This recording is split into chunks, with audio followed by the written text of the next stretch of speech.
Hello, welcome to the Old Man Orange podcast. I'm Spencer Scott Holmes. And I'm Dave Candito.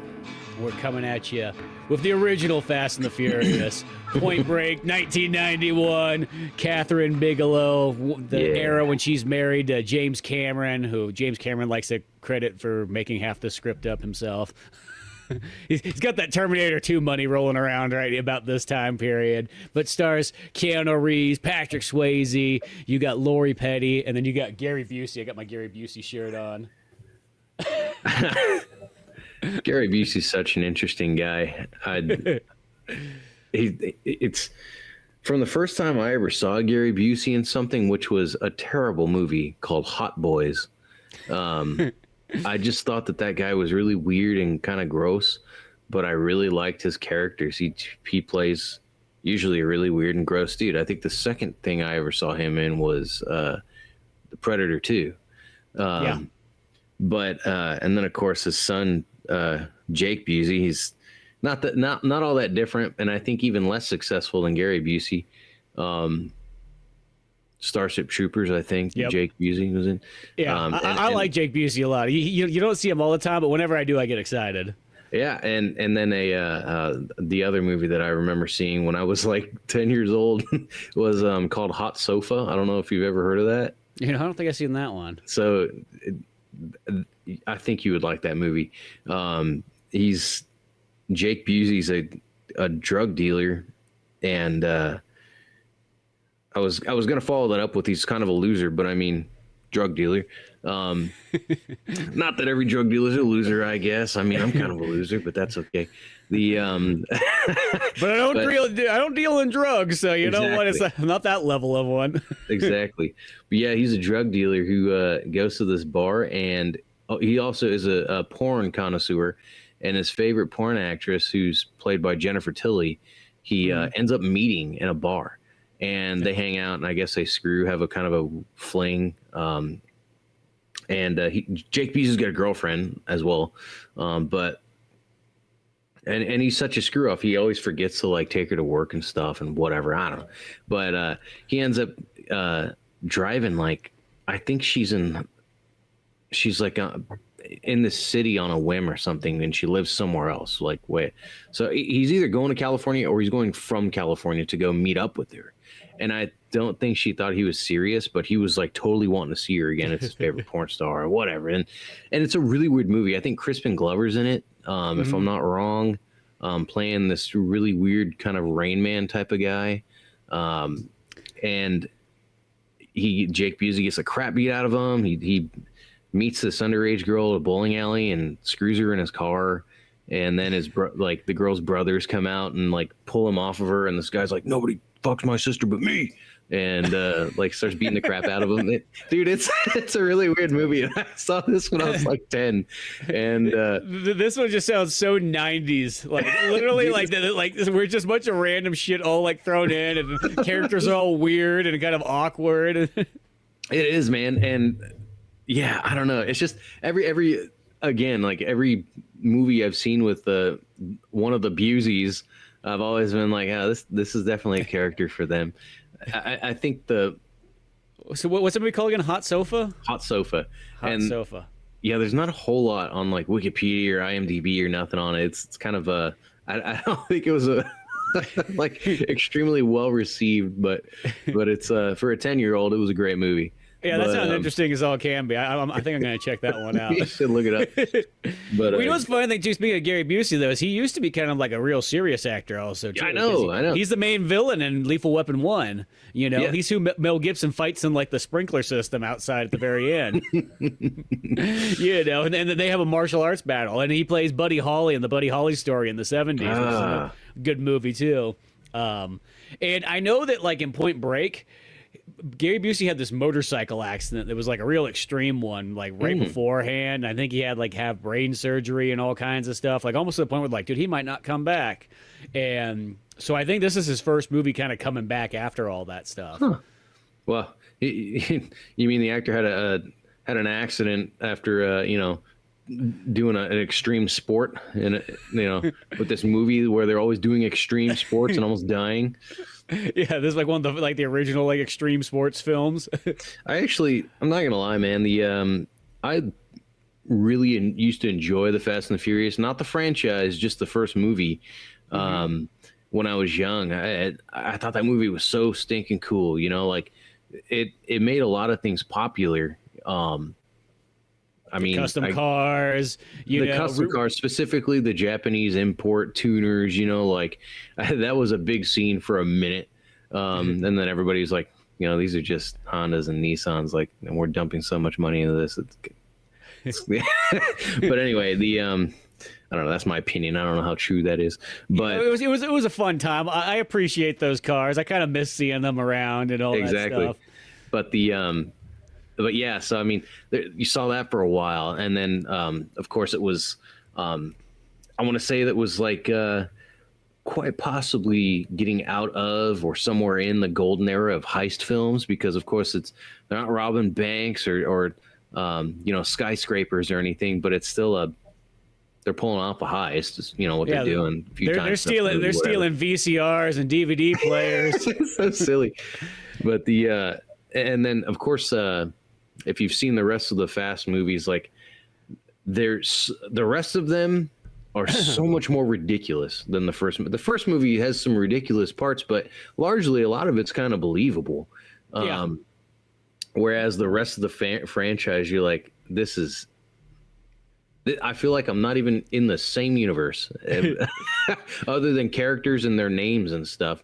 And the fact that they're driving cars, towing a giant vault down Rio de Janeiro in a couple of race cars. I mean, do people not realize that you need tow packages to do anything remotely to that? And how much does that vault weigh? Let's be honest. That's what I'm saying. Like, these cars can have a million horsepower. It doesn't matter how much power that engine has, but if they don't have the towing capabilities, what the hell? Anyway, I'll get off that soapbox there. But yeah, it's the funny thing is because it's like those first three Fast and the Furious movies are kind of all in about the same ballpark. One, Too Fast, Too Furious, and Tokyo Drift. Those are all the ones where they're all car oriented. They're generally pretty grounded in reality and so on like that.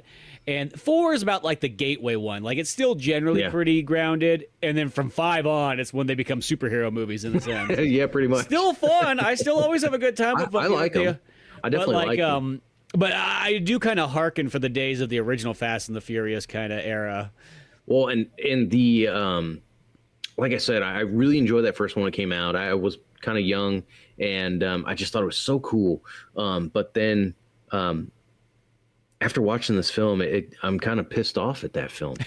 Well, that's the thing is like the story of Point Break is totally ripped off in Fast and the Furious, like literally beat for beat. Like, and that movie's like less than 10 years apart. This is 1991 is Point Break. 1999 is Fast and the Furious. Like, it's not even that far off, but like literally, okay, so Patrick Swayze or Vin Diesel is Patrick Swayze, what's his name? God, I'm trying to blank all of a sudden. Keanu Reeves? Well, Keanu Reeves, but in Fast and the Furious. Paul Walker. Paul Walker, pretty much Vin Diesel's sister is Lori Petty. Yeah. You know what I mean? And then like all yeah. And all the beats, like they hit the same stuff too. Where like, at first he's tracking down and he thinks it's this other, group of guys and he's hanging out with this, people. Mm-hmm. And then it realized like, no, the guy that he's been buddy with and who's kind of zen about the whole experience actually turns out to be the real criminal and so on. It's always been the hippies. It's always the hippie. And they both pretty much have that same scene like, I am an FBI agent. That's so funny. Yeah, it was funny too. Is I love that scene where he's looking, he's trying to get his feelers out there. Him and Gary Busey are trying to find out who the criminals are. And I'm not gonna lie, I actually immediately in the film I thought Gary Busey is gonna be a bad guy. I'm sure of it. And because he's so like staunch about like just drop this kid. It's like, why would I just drop it, dude? Like what? And they get into that little heated, screaming match, and then Gary Busey's like, okay, fine, I'll help you,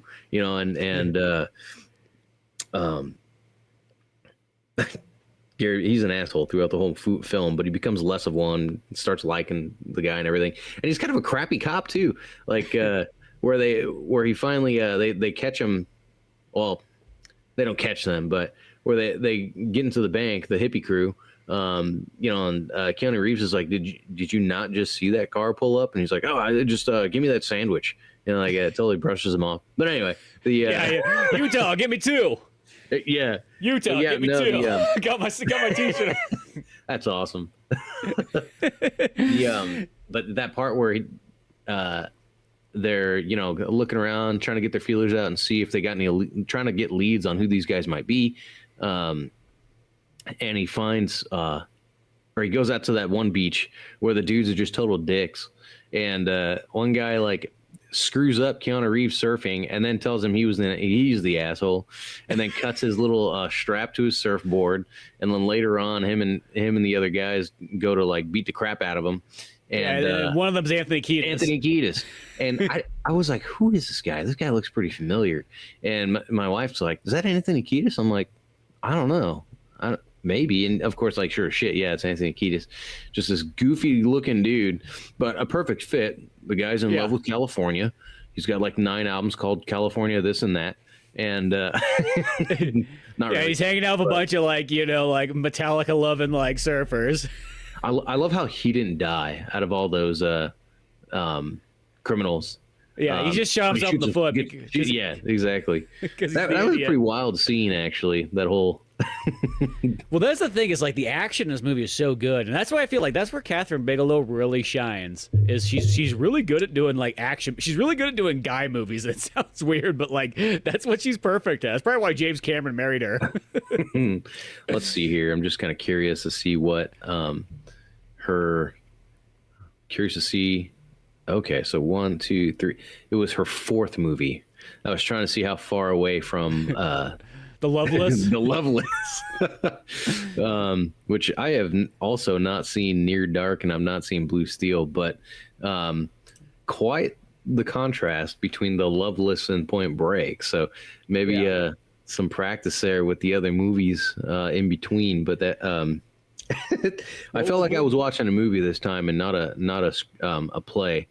Yeah, exactly. This one definitely, this one feels pretty large too, for like all the stuff they got in there, and they got the stunts, and the fact that it's also Keanu Reeves' first big non-Bill and Ted movie. Oh, really? Yeah. I was just about to say, it's kind of hilarious. It almost makes you wonder if like maybe Keanu Reeves' agent was like, hey, I think you really ought to take this film because it's going to ease you out of that Bill and Ted into mainstream movies. Because like half the time the way he's talking to the movies, hey bro, yeah. Well, it's the funniest thing is like I always think about this is like if you would have got Keanu Reeves from Bill and Ted, you would have been like, oh, so he's gonna be one of Patrick Swayze's guys, right?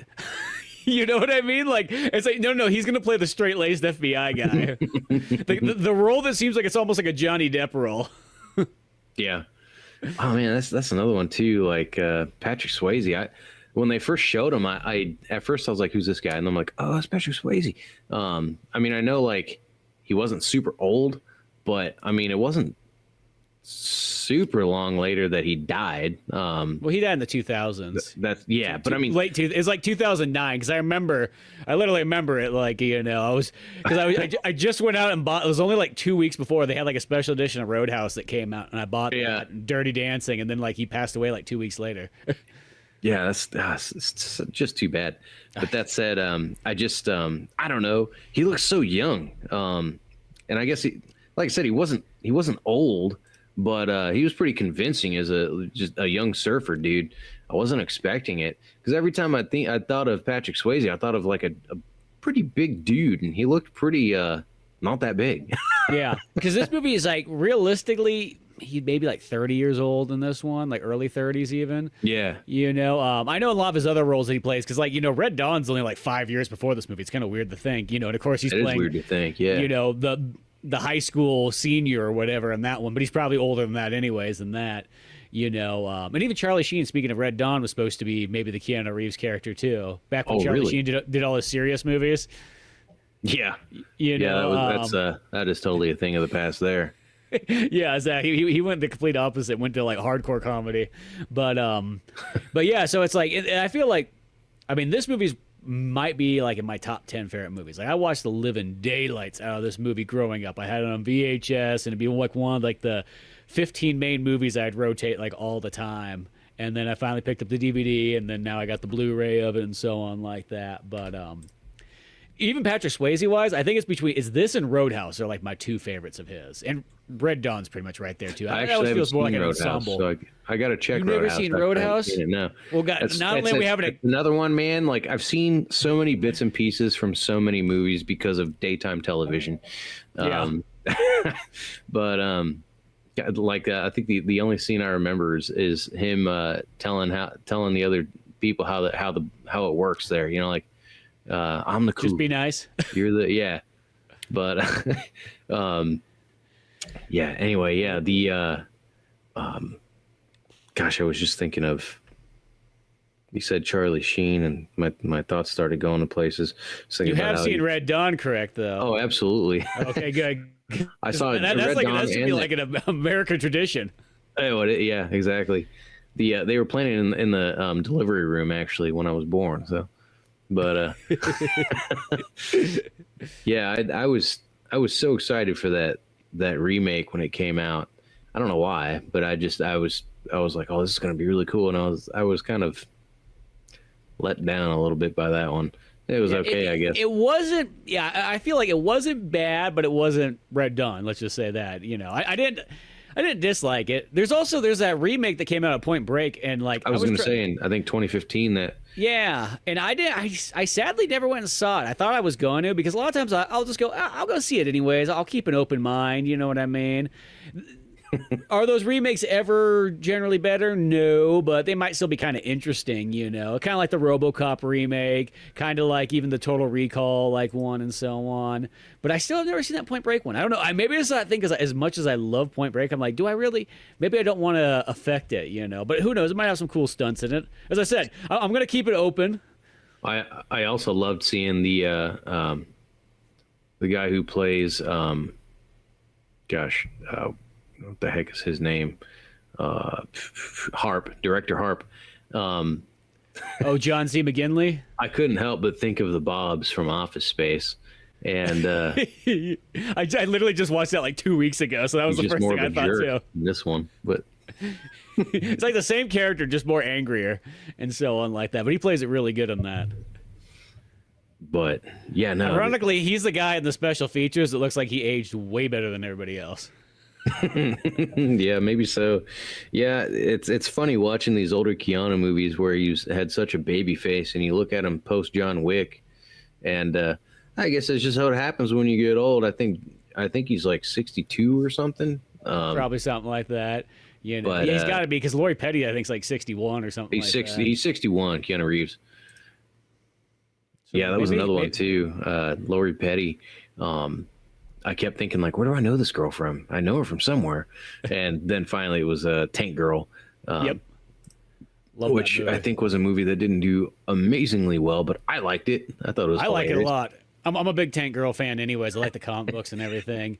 But I like Lori Petty is actually like one of my favorite actresses from like back in the day. Like from this movie, In the Army Now, Cadillac Man. You know, there was just a bunch of them where like she was just in, and she always just stands out to me as one of my favorites. What I really liked about this movie, that you can kind of do a little comparison with, especially with Fast and the Furious, but also movies like Karate Kid, is where you got a new guy coming around and either making a name for himself or trying to stand up for himself or trying to get somewhere, whatever. So he's got to join the ranks, or just beat the ranks, as in the Karate Kid. He didn't join anybody. But where Keanu Reeves doesn't have like a hard time at all getting into this club. You know what I mean? Whereas like in Fast and the Furious, nobody likes him except for Vin Diesel and Vin Diesel's girlfriend, or the sister. And even Vin Diesel's like really cautious, like, you know, he's making fun of him all the time. Maybe it's that 2000s edge. Well, no, it wasn't 1999, I think. Yeah, it's 99 is when that is. But that movie literally like puts us into the 2000s. It's like one of those. It's like a transitional film. Where like I thought crap was going to go down immediately when Keanu Reeves gives does the dirtiest trick to get Lori Petty to teach him how to surf. Telling her that his parents died and shit. And meanwhile, he's tugging on her heartstrings. Because her parents died. Because he gave her the same story that, and I almost thought like, I feel like this would not work in real life. If somebody random person came up to me and was like, "Hey, can you teach me how to shoot? Hey, can you teach me how to ride a motorcycle?" I'm like, "No, I can't, and I won't." And they're like, "Well, it's just that my father died of lung cancer that spread to his brain. And, last thing I knew before he died was that he got me a Nintendo 64 for Christmas. But it turns out that it was just my mother who used the money and just said it was from him." I'd been like, this is oddly specific. Kind of reminds me of, the way my dad died. What's going on here? You know what I mean? And I'd be like, why don't you just get out of here? Yeah, exactly. Obviously, it works for Lori Petty, though. It works for Lori Petty, and then after that day of surfing, which, wow, I mean, it was from sun up to sundown. I'm pretty proud of the guy. Yeah. But after that, I thought for sure that there was going to be like a scene, a fight, or a confrontation of some sort. But no, they just immediately are like, "Hey, man, what's up?" And then of course they did. I don't know if it's Roach or one of the other guys. It was either him or somebody else, where they're playing football in the sand. And at first they get a little upset at him and like, "What the hell's up with that, man?" And then Bodie, Patrick Swayze, is like, "Hey, don't you know who this guy is? Like, it's okay. He's a former football player." And they're like, "Oh, Johnny Utah, it's Joe Montana's cousin. Come on." Yeah. And everybody's got state names. It's just hilarious. Like, it doesn't matter at that point. They probably could have socked him all in the face. And he's like, "Hey, he's a former football player." "Oh, okay."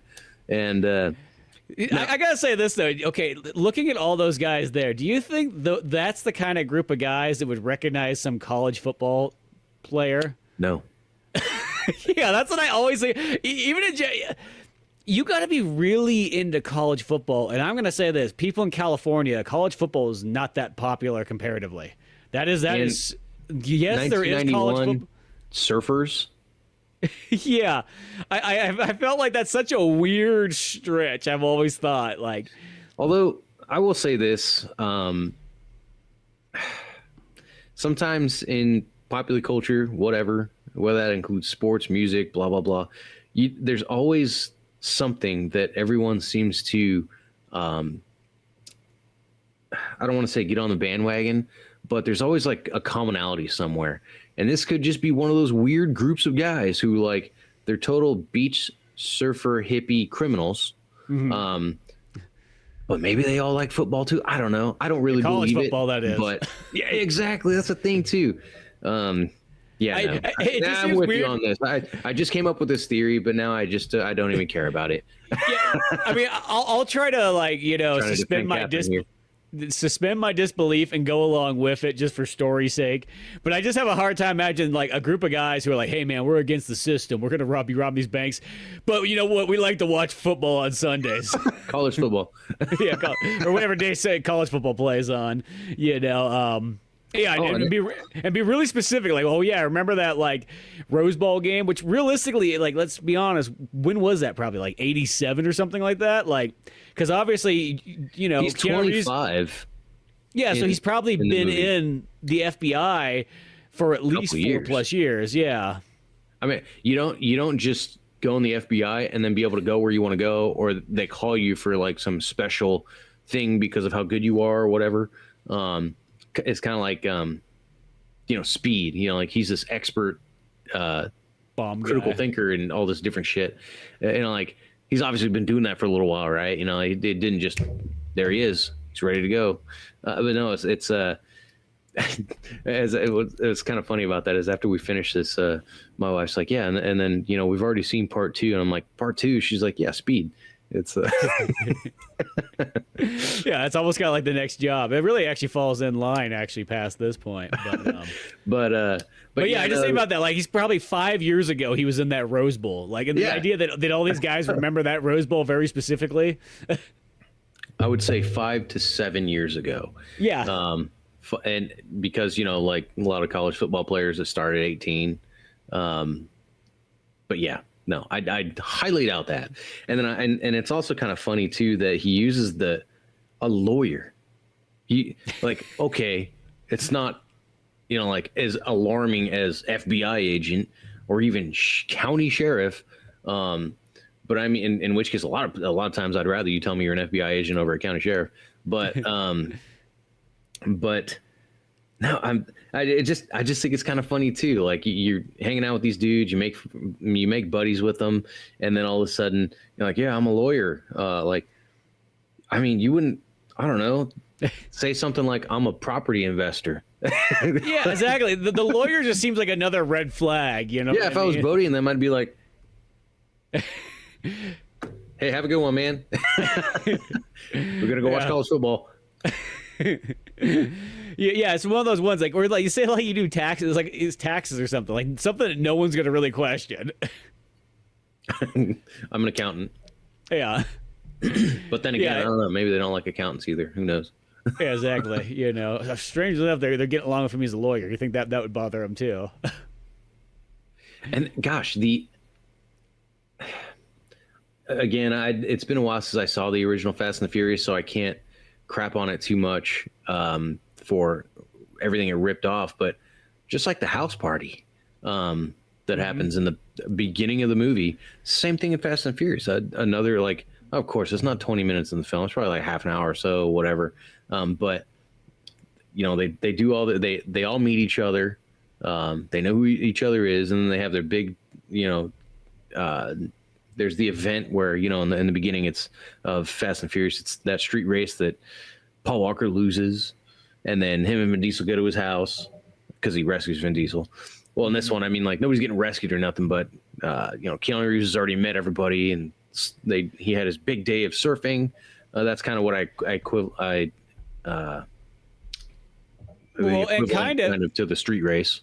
Kind of when they fight off Anthony Kiedis and the rest of the gang. That's kind of the equivalent of that, because they, in a sense, save it's the other way around. Patrick Swayze. But that's exactly where he gets sort of the invite in and so on like that, just like Paul Walker. This is another thing I noticed too. I never noticed this one before, but what I was watching is in both movies, all the characters drink Coronas as well too. Oh, because there's I was seeing that, I was like, oh, like they're drinking Coronas at that party and so on like that, and Roach was like drinking one, spitting it on the fire, and there's that line that's in Fast and the Furious: "You can have any beer in this house as long as it's a Corona." Yeah, so that's the thing. It's like, boy, there's like a lot of like little things too that like the movies kind of like ape each other with. I mean, I know they're both taking place in Los Angeles and so on too. Obviously, the person who made Fast and Furious, they had to have been a fan of Point Break, and I would like to think that there was kind of an ode to the movie there, paying homage a little bit, but still just feels like a ripoff.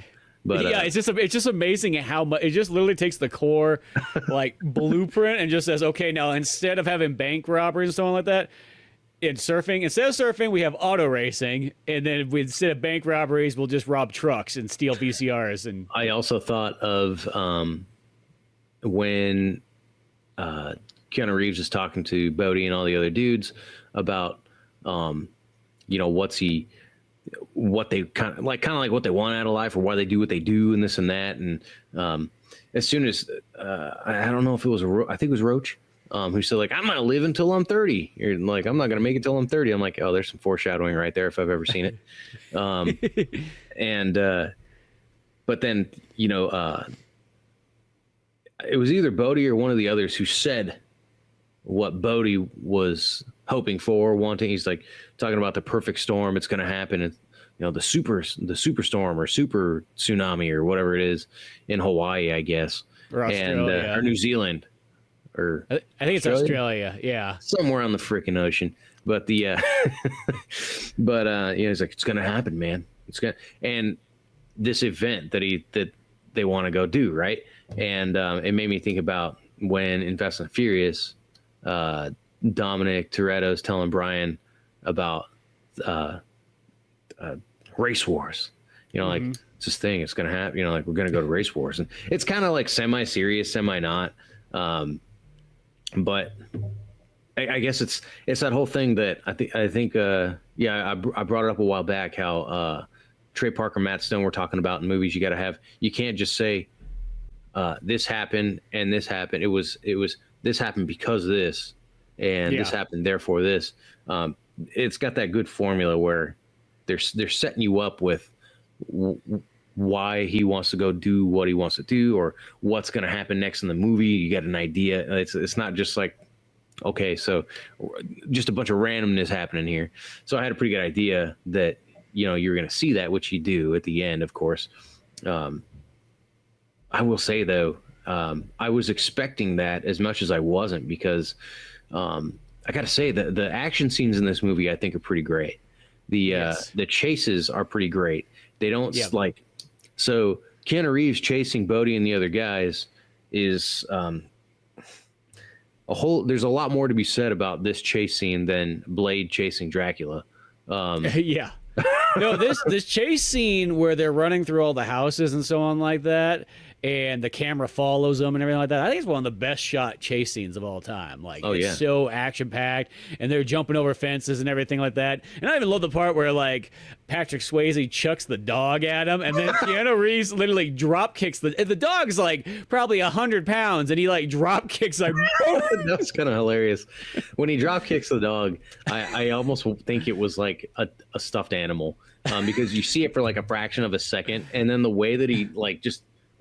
I don't know. It's kind of hilarious, but no, yeah, they do such a good job with those action scenes, and that chasing especially was pretty fantastic, and it's just unrelenting, and like it almost makes you tired watching that, because like Keanu Reeves obviously, he's got a bum knee, happens to him twice where he can't go on anymore because his knee's messed up.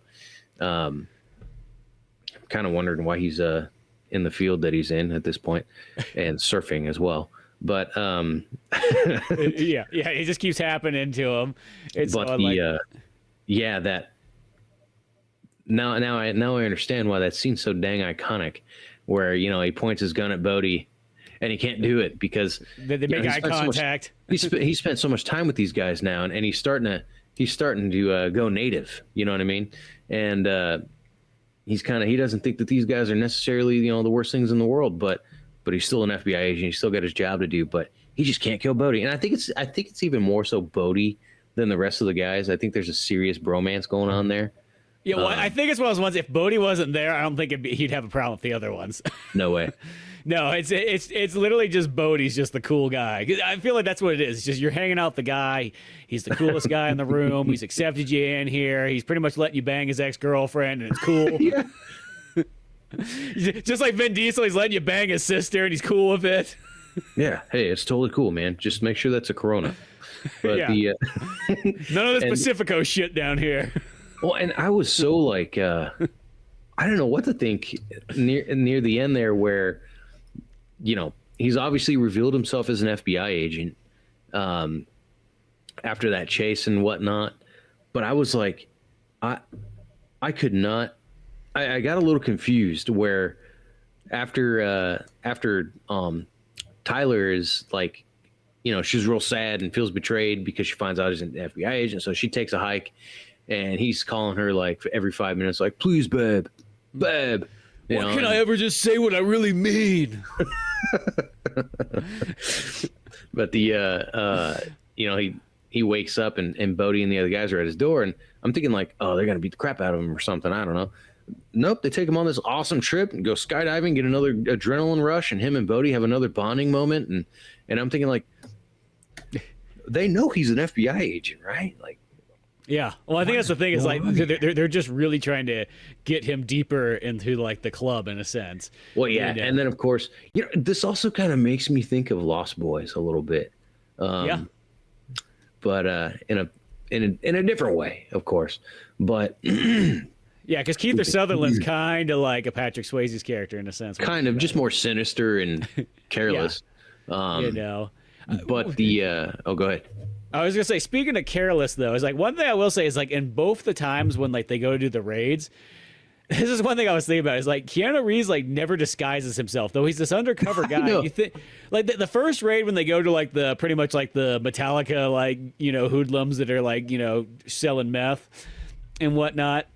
He literally just goes in there like plain, officers. I mean, I know he wakes up late, so it's obviously there's a time crunch that's in the way there. But you think it's like, put a hat on or something. Like, not much. Like a hat and sunglasses would make a big difference. These guys literally fought you yesterday.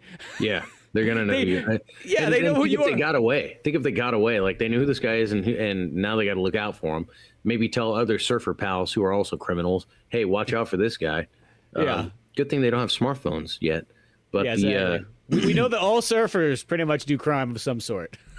So this is another thing about those that I thought was kind of silly was just the fact that those guys were surfers to begin with. Not saying that there can't be surfer assholes out there. I'm sure there's plenty of them. I don't know. But these guys, their behavior, their rap sheets and everything, like, I don't know, call me crazy, and I know it's because it's central to the plot as why he thought they were the ones doing it. But man, they almost strike me as like the bikers, like yeah. I think that's what bikers. I think that's literally what they were kind of written as. They're written as they go to the house, and as soon as one of them gets the tip, like, oh, there's cops here, just start unloading like gun after gun after gun. I'm like, where do you keep those when you're surfing? Like, you sure these guys are surfers? Like, holy crap. But yeah, no, that was kind of and that scene where not animal, I kept wanting to call him war child. Yeah. I always laugh so hard when it was like Patrick's like, not today, war child. It's just like just the idea that guy goes by that name. I know, right? I just can't help but laugh. It's like that to me, it feels like that's the goofiest, like weirdly violent yet hippie sounding name all at the same time. Like you want to make yourself sound like a tough warrior, but you also now you sound like you're 2 steps away from being like Featherleaf or something like that. It's also kind of funny that he was even there, Patrick Swayze. Like, if that's not his, turf, what the heck? Why is he even there to rescue Keanu Reeves? Like, yeah, I don't know. I didn't even think about that till right now. Plot, but crap. Dang. Talking about Keanu Reeves and getting in deep with the crew there, but yeah, no, just.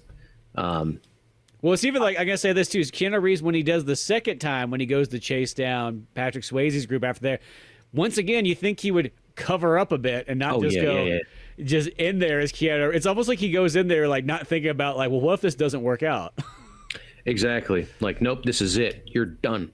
I win, except for he doesn't win. And so now everybody knows. And I love the freaking that whole scene where not the robbery where they do with Keanu Reeves, but the one before that where he tries to capture him, and like, holy crap, the violence, man! Like blowing up cars and this and that, and once again, coming from these dudes who are totally just like, they're all about the life, man, just the surfer life, which apparently includes blowing up cars and yeah, rummaging through women's houses. Yeah, they're all about not working that much, We're just going to rob a couple banks a year, We've been going at this for like 3 years, Nobody gets hurt. We got a game plan. We only take from the registers, which means we have to go rob banks multiple times. It's kind of funny, too, where near the end there, after they bring Keanu Reeves back and tell him he's got to go through with their plan, because if not, they've got Lori Petty captured, and what's his name's going to kill her if I forgot that guy's name. Roach. Was it Roach? Was that no? Wait, no. Roach was the little guy. Rosie. Rosie, that's right. They both have R names. Yeah. Yeah. Rosie's going to kill her if he doesn't, and so he goes through with with their plan and whatnot. And I do think it's kind of hilarious that after that, after he leaves, or that robbery gets botched because Bodhi gets greedy, has him start getting money out of the vault instead of just from the drawers. I have a theory on why that kind of went down the way it does. It seems like he's getting greedy, but I think like what it's supposed to be is that Patrick Swayze knows that he can't do this anymore because obviously Keanu Reeves knows who he is. So he's trying to go for one last. So he's like, this is gonna be the last time we ever do this. So let's get as much as we possibly can because we'll never do this again. And I kind of thought that too. It seems that he's the only one that had that idea, though. Yeah, he didn't seem to explain it to anybody else, which is pretty much that's where problems start to happen. Yeah, maybe you should go over the game plan before you just make this up on the fly. Which probably what happened. He probably had this like epiphany when he was in there. He's like, you know what, this might be the last time we ever do this. Yeah. Go to the vault. It's like, wait a minute, and then he starts thinking about all the cool restaurants he likes to eat at that he can't eat at no more. Yeah, it's like he starts thinking about like, I might have to get a job. That's what I would start thinking about. I'd be like, man, like we've been found out, like that we kind of lost our edge there. I can't go to can't go to Round Table no more. You can't rent these like sweet like beach houses anymore that are fully furnished. Man, I bet that was affordable at the time, but God. But yeah, it is if you rob banks. Yeah, exactly. It's always affordable. Keanu Reeves, after that it gets botched. He knocks out in Keanu, and as soon as I was kind of wondering, I'm like, what's gonna happen now? Like, and of course they arrest Keanu Reeves, which I thought was kind of funny. They don't know that they don't really have much info about what happened. They just immediately arrest him. Nobody really likes Keanu Reeves at that FBI office either, other than Gary Busey. He's Gary the new Busey guy. only kind of likes him. But... Yeah, he like kind of likes him. You know what I feel really bad for is because during that scene, that pretty much why it goes wrong is because there's some undercover cop in there who's like, yeah, I could take out all four of them. Like, I got a gun, and he looks over at like the overweight security guard who's probably getting minimum wage. He's like, yo, you gonna back me up, bro? You gonna back me up? And the guy's like, no, put the gun down. Like, they got insurance for this. Like, I get paid, $9.50 an hour. Yeah, I'd be like, no, I don't have your back. You go right ahead and do what you want to do, but I don't have your back. Like, but of course, this guy stands up, like literally like he's Dirty Harry. He's gonna take them all down while eating a hot dog. And he gets a couple of them. Yes, he does, but he gets blasted away. Literally, it makes Patrick Swayze so angry that he has to rip off his Ronald Reagan mask. Yeah, that's right. Which I do think is kind of funny because like Ronald Reagan's like when you think about it, like he was only president like just a couple of years prior to this, where all the other ones are a little bit older. I mean, they're not that far away, like Jimmy Carter, of course Nixon and LBJ. Lyndon Johnson, yeah. So you kind of have they're all pretty recent presidents, realistically, for 1991. But you just got a picture like Ronald Reagan probably kind of was like watching this movie in like his like senile days, going, maybe I could rob banks. Yeah, well, Nancy, I guess it's time that I need to go out with the gang and start robbing banks. Yeah,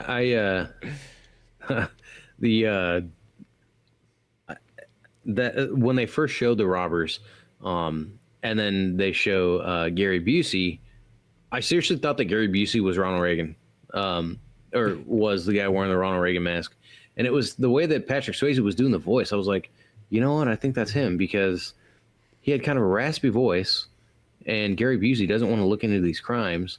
And then he gives a stupid theory that they're surfers, but I like how this very alternative version where like instead it turns out like it's like, oh no, there's a super twist at the end and it's actually Gary Busey and the rest of the FBI guys.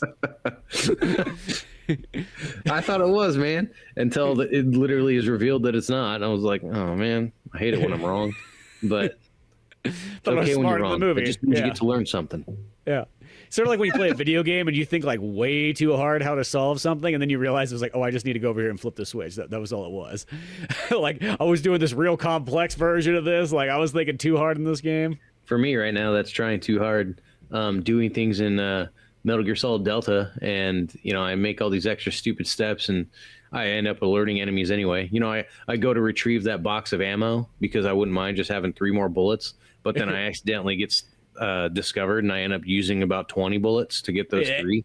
And then you kill everybody in the area. You're like, I meant to kill no one, but here we are now. Just like in Point Break. Patrick Swayze didn't mean to kill people, but that's just how it started going down. And once you start firing, you're never too sure if you're going to start turning into a Mr. Blue and just start, or Mr. Blonde and start blasting the place up. Yep, that's right. But yeah, it's still, once again, kind of like some of the earlier decisions we talked about, some of the earlier things that we thought, I don't know about this, letting people know he's a lawyer. The whole thing about the guys watching college football and recognizing him. Mind you, nobody really likes Keanu Reeves that much, right? But he still has an idea where they're going. And you think that anyone there talking to him would be like, what's going on? And, he'd be like, they're going to this airport. If you guys leave now, you can probably catch them. Radio in, follow them. We have helicopters and planes. And yet, no. And it's again, one of those things where it's just plot, Yeah. But that said, if it were realistic, just like many of these movies that are kind of similar, if these movies were like real life, we wouldn't have a movie, Yeah. It wouldn't be entertaining. It wouldn't be fun, So thank goodness that, we got that scene that followed where Gary Busey and Keanu Reeves go after, and Gary Busey gets his back blown out. And by a gun, of course, not a giant man who screws him from behind. But Gary Busey gets to kill a couple of the guys too, so he takes some guys down in the process. He does. In fact, it was a much less violent death than I expected after being shot by a 12 gauge about 5 times. It's Gary Busey. It takes a lot for him to go down. He doesn't got a whole lot of blood to give out either. I guess so. But yeah, once again, this is another moment where I thought for sure that Bodhi was going down right there. I thought for sure that Bodhi and the other guys were like not going to make it, and then Gary Busey dies, and Bodhi's not giving up, and he's like, "Come on, you're coming with us. We're going all the way." So Keanu Reeves goes with him, and again, I'm like, dude, does this guy like? Do they actually get him? Like, is he gonna get arrested? Is he gonna die? Something, and well, he's got to go to save Lori Petty. That's the whole like catch. I get that, but I thought he was talking him into just saying like, okay, yeah, like we'll get you to her or something. Like, I give up, but no, and then of course it's the the scene that's probably the craziest scene in the whole movie. Where he's up there in the plane again with Bodhi and I think it's Roach, right? I think Roach is the last one. Yeah. Yeah, he's been shot by Gary Busey, so he's practically bleeding out. But he's not really going to make it. You can just tell. Yeah, but they both get, and I think Bodhi just like pushes him out, right?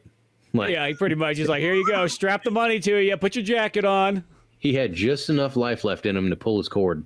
Yeah, that's about it. Yeah, that's what it tells you. And he gets to the ground and he's dead.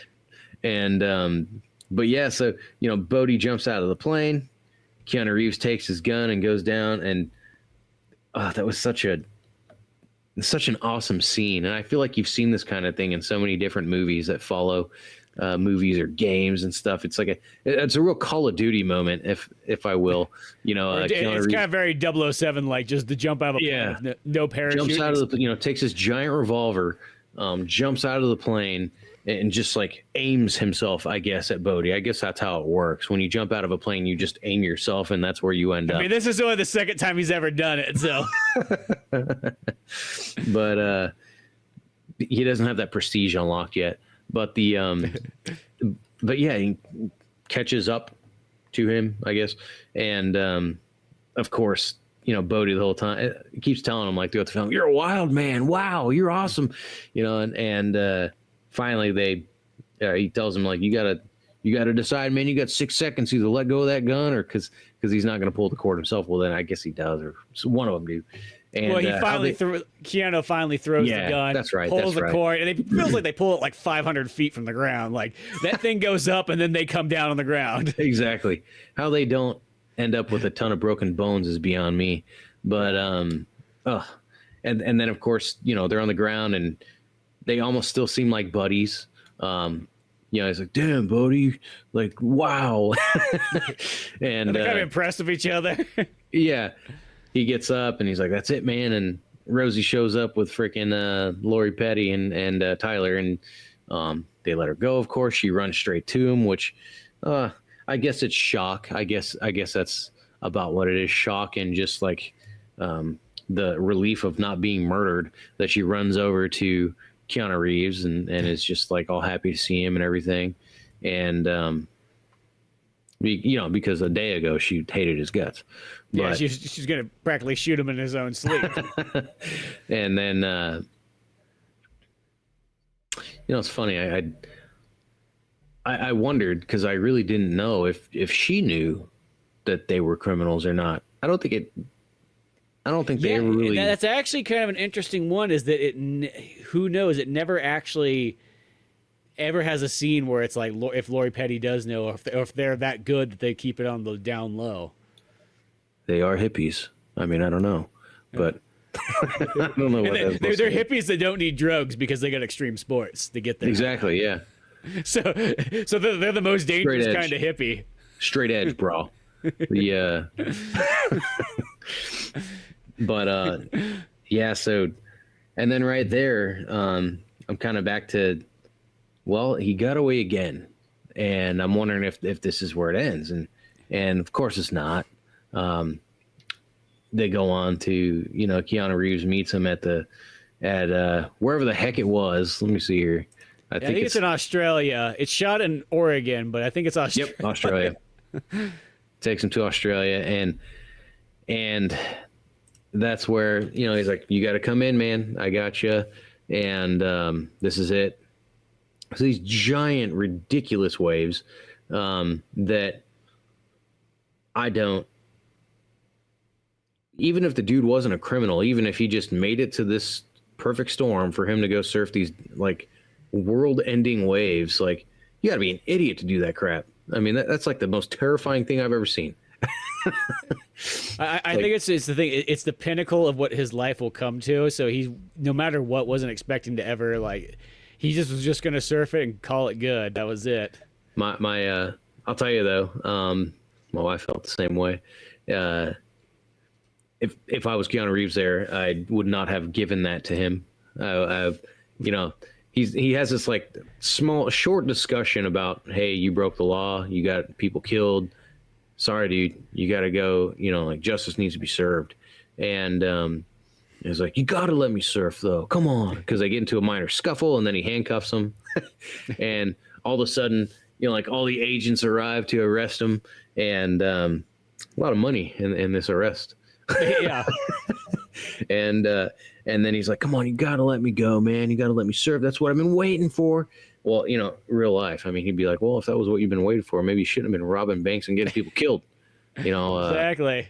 You know, he pulls out a Polaroid, takes a snapshot. Here, put this on your cell so you can remember it. Yeah, exactly.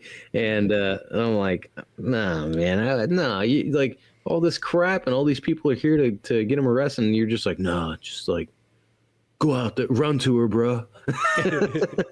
And like, I get it. I understand. You know, like, Keanu Reeves is like, you know, he's not coming back. He's gonna die. But you're still giving him what he wants. I mean, he was gonna do that regardless of whether or not whether or not he got caught. Yeah. But the only thing that's kind of weird though is, okay, like, so he goes out there to surf this wave, but he pretty much gets up on the board and instantly goes down. Like, I felt like they should have made that scene seem a little bit more epic, where it's like he gets up and he has a really badass, like, make it feel like it's kind of like it's the most epic surf ever. He's like in the tube, he's in everything like that, and then it crushes him, kind of thing. See, it's kind of weird because I thought the same thing, but right after he goes down, they still show him like on the board, and I'm like, well, wait, did he actually go down, or is he just because I could at first I Maybe thought he's crouching. Like, totally ate him, you know. But then they show him on the board, but he's laying on it. I'm like, well, but then they show him gone anyway. And I'm like, I thought the same thing. I was like, well, man, it's going to go to that trouble and everything. I mean, like, at least, yeah, show him, zooming through it and, at least having a piece. And I don't know if that's just one of those ones that was just kind of a tough, because I don't know how you get a camera out there, because this was all shot real. Like, they got a real, like, professional surf guy to go out pretty much on this storm and surf it. And he was kind of like, so you want me to fall? Like, that was like the thing. He's like, I can surf this, like, no, your character needs to go down. But I think it's one of those ones, like, camera wise, it's like, we can really only get this long shot. We can't go up close to it with a camera because, Definitely before the time of GoPro. Yeah, exactly. You'd literally be getting on a jet ski and having like an over-the-shoulder camera be the best kind of thing. So I felt like it's just like, this is the only kind of real shot we can get. So I guess that's good. But like, I do feel like, man, it should have just been a little bit more like, just make it like he dies there, but it's like he gets one epic last surf. Yeah. Man, talk about jet skis. This is kind of related. The program I'm in, the motorsports program, there's a couple of, we work on everything, small motors, so watercraft included. There's a jet ski there, and I'm looking at them thinking, these things are massive. One of them's a three-person jet ski. The one next to it was a two-person. They're both Kawasaki's, whatever. But I'm like, man, these things are, I asked my instructor, I said, do these get bigger? And he's like, actually, Yamaha made one called the SUV. It had spots for 4 people. And it's like, what? And I was like, this is crazy. These are as big, if not bigger, than the aluminum boats I used to fish in. And he said, yeah, you see this one right here? It says 310. It was like 310X or whatever. I don't know. He's like, it's got 310 horsepower. I'm like, holy smokes. But I'd imagine a dude filming Point Break on one of these things, just like zooming as fast as they can. Yeah, just messing up the shots because they keep going too fast or something. I don't know. Yeah, exactly. Well, because it's just like riding a motorcycle, being on the back seat of a motorcycle, and you feel like you have no control whatsoever. The most dangerous, I don't know what it is. That's like the most dangerous feeling, is being that passenger on a motorcycle. It is like you literally are holding on for dear life. That is all that is. I don't like, thus far, and I don't think it's going to change, but I've never liked giving people rides on motorcycles because I can ride pretty good, I feel. But when I got somebody on the back, and both times they didn't know how to be a passenger, like, moving around and this. They didn't know how to cop a feel on me when I was driving. Yeah, exactly. I'm like, your hands are empty. Yeah. Hold on, literally hold on tight. Like, you know what I mean? This should be like the Matterhorn at Disney, where like, interlocked together. Oh my God. I don't know when the last time you were there and went on that ride, but back in 2022, when I took my wife to Disneyland, we got on that Matterhorn ride, and that beat the shit out of us. That was a rough ride. I was literally there this year, and that once again it was closed again. But I did hear that you don't have to go like nuts to ass anymore on the Matterhorn. No, you don't. Which I was almost a little bit bummed out about that. Why? Because I tried to give my wife the most authentic Disneyland experience I could give her that I had when I was a kid, and there was a few subtle changes here and there. That Matterhorn thing was one of them. Was the fact that they didn't do the nut to butt. Especially when I remember going on it with like 3 teenage boys, and it just felt like the gayest experience you could possibly have. Yeah, I didn't think about that. That's the way Walt wanted it. He's like, yeah, you want nuts to ass. Almost sound like a Meat Canyon thing. Oh man, that guy lives like somewhere around Meat Canyon. That's badass. I love Meat Canyon stuff. He's over. I think he's around Kansas City. I missed him. I don't know if he was there or not at the last Planet Comic-Con, but he was at the one before it, and that's when I got a picture with him and stuff that I don't think I have anymore, to be honest. I just lost a lot of my photos from my old phone. I bet you I still got it then, because you sent it to me. Oh, maybe. Oh, dude, if you have it, you should send it to me. I'll have to look it up, because I think because I don't really delete anything. So I've lost so many pictures after I traded in my phone. My phone was busted, so I had to get a new one. Anyway, I digress. Yeah. But yeah. Can't remember where we left off at, but Point Break, something extreme, surfing there. we were talking about the end scene with Bodhi getting what he wanted, to be honest. Well, and then as like Keanu's walking off, it's raining. He throws his FBI badge down. That really good Rat song starts to play. I love that one. That's like one of the best ones. Yeah, that was another thing that made me think about Fast and the Furious. The end of Fast and the Furious. I don't know if it's implied or what. It's not directly shown like Paul Walker like throwing his badge or nothing. At least not that I remember. I could be wrong. Yeah. But basically him like walking away from it, like, that this is it, I'm done, because he lets Dominic Toretto go. Yeah. And he just drives off. Well, of course, we both know that he doesn't die, but Paul Walker, of course, gives up being a cop for a while. I think it's kind of funny that they let him be a cop again. Whatever. I'm almost kind of, well, I guess it wouldn't make as much sense for there to have been a sequel to Point Break because everybody dies. Yeah, that's the thing is you killed off everybody except for Keanu Reeves, pretty much. Unless they had like did some nonsense where Bodhi made it, Yeah, I was gonna say that's what it would have been if you would have had a sequel. Been like, oh well, yeah, he actually surfed. Remember when he said it? He's like, what am I gonna do? Paddle my way to New Zealand? Well, he did. He comes out like Aquaman. Like he was. Yeah. There were some secret gamma rays in the bottom of the ocean and made him. Actually, out there, he had this underwater little like one of those like jet scooter things that he grabbed and snorkeled his way out. Yeah, like it was like some 007 movie. That's what he spent the rest of his money on that he got from the vault. He's like, those suckers, I was never going to give this to any of them. I'm the one who killed Rosie. Yeah, no. I loved it. I thought it was a fantastic flick. Yeah, as I said, it's literally one of my all-time favorite movies. I've watched it so many times throughout the years, and like it just always holds up the whole way through. The pacing's amazing. The characters are great. The soundtrack's awesome. You got both. Not only you have that great Rat song, but you also got LA Guns in there as well too. Yeah. There's some other things too. That's about the only. There's only a couple hair metal ones, but like, which that also gives it that kind of proto. Well, 91 still sounds weird, but that is still actually like a humongous time period for like hair metal. Like, yeah. Oh, it's like sure. 92. Metallica was really big. They were probably leading the charge. It wasn't hair metal, but heavy metal aside, Metallica was still super, super popular. Yeah, they still have that fusion. There's some of those grunge songs that they kind of throw in there and some alternative ones, so you could see like the transition happening, but it definitely captured. It was a great time for rock in general. Mm-hmm. But it's strange that there's no Chili Pepper song in there, though. You got Anthony Kiedis in there. I know, right? Well, 91, I don't think Chili Peppers were super big yet. I think they've got like, well, they had their first MTV song because on Mother's Milk, that was like when they first got their first music video. I was gonna say I think Mother's Milk was pretty. But this is 91, so Blood Sugar Sex Magic probably will come out like right after this movie. I think so. So September of 91. Yeah, so probably it's one of those ones like boom. That's because Blood Sugar Sex Magic's kind of when Chili Peppers go from being like a very like obscure band to being like okay, now they're like a humongous thing.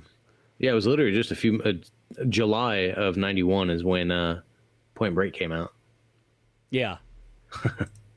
So yeah, it's an interesting one there, but yeah, it's just strange that they didn't have some like Freaky Styley or something like that because I love those old Chili Peppers albums. Those are my favorite ones. I like all the '80s stuff when they're a lot more funkier. I think that's more fun.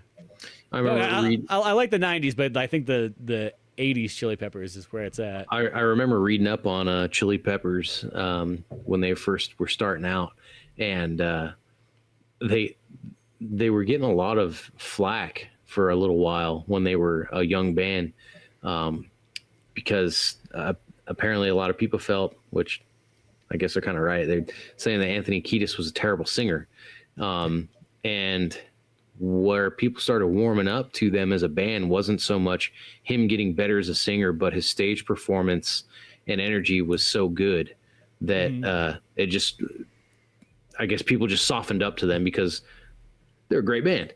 I think Anthony Kiedis is a little kind of funny of a singer, but at the same time, I like Chili Peppers a lot. So yeah.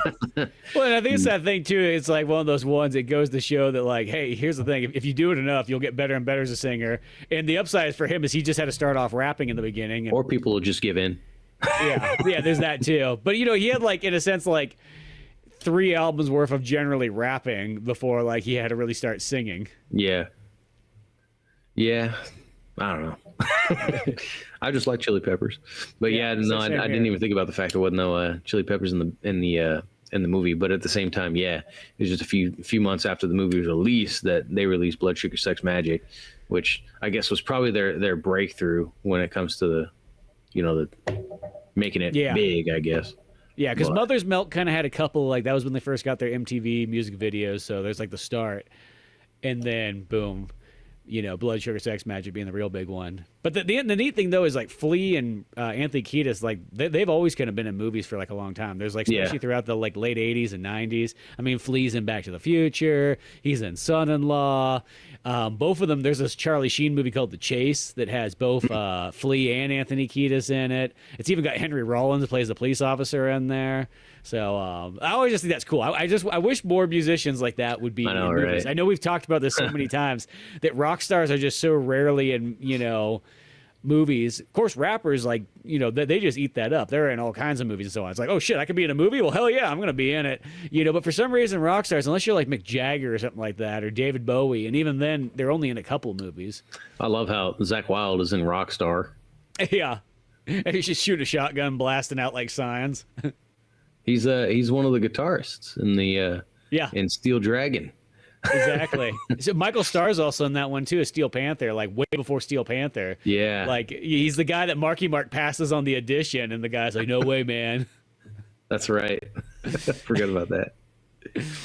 But yeah, no. Point Break, awesome movie. Just gotta say it once again, and so on like that. Someday I'll check out that Point Break remake just for the hell of it. Why not? Seen every other remake of something. Well, I can see Point Break, But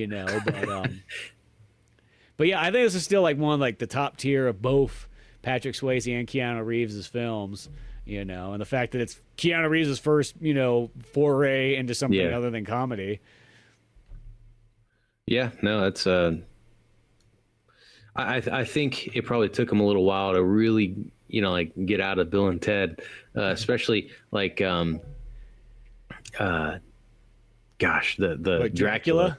Yeah, because Dracula's the one where, like, it's all wrong. I love Keanu Reeves, but like in a lot of his earlier movies, and I'll even say Point Break's one of these ones too, where it's like, sometimes his acting, it's just like, it's almost like, once again, for the guy playing the straight-laced guy from the Midwest, the football player and everything like that, and he talks more surfer than almost like the guys he's like chasing down, but also like that, the weirdest one I always think is Dracula, because Dracula's one of those ones where that's one of the strangest castings for him is John Harker or whatever, for the fact that, like, I always think there's that intro scene. There's the intro scene where John Harker's going to like Dracula's castle, and he's in the cart and everything like that.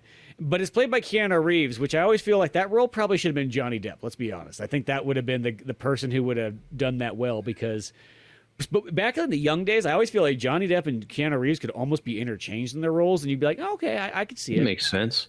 But I always feel like Johnny Depp's just a little bit stronger actor for when it comes to stuff, because he's literally in this cart and he's going by, and like there's weird shit happening. Like, at first he looks out the window, and there's like this cliff just drops off down the way, and his face is like, huh, that's weird.